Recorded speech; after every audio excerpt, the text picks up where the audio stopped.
Hej og velkommen til Lek News. Vi snakker i dag om emnet iPhone eller Samsung. Se her, vi har snakket med nogle elever fra Leksen. Hvorfor en mobil bruger du? Jeg bruger en iPhone, Og hvorfor bruger du den mobil, du bruger?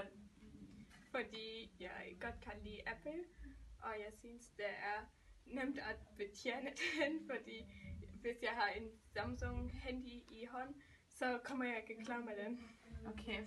Og synes du iPhone eller Samsung er bedre nu, hvor du selv har et iPhone? Jeg synes iPhone bedre, fordi jeg er for dum til Samsung. Okay, mange tak. Hvorfor har du den mobil, du bruger? Det har jeg nemt nok ud af den grund, fordi jeg ved, at den kvalitet, den har, den er meget bedre end for eksempel Samsung. Okay, og du har en iPhone? Ja. Okay. Og hvad synes du er bedre, iPhone eller Samsung?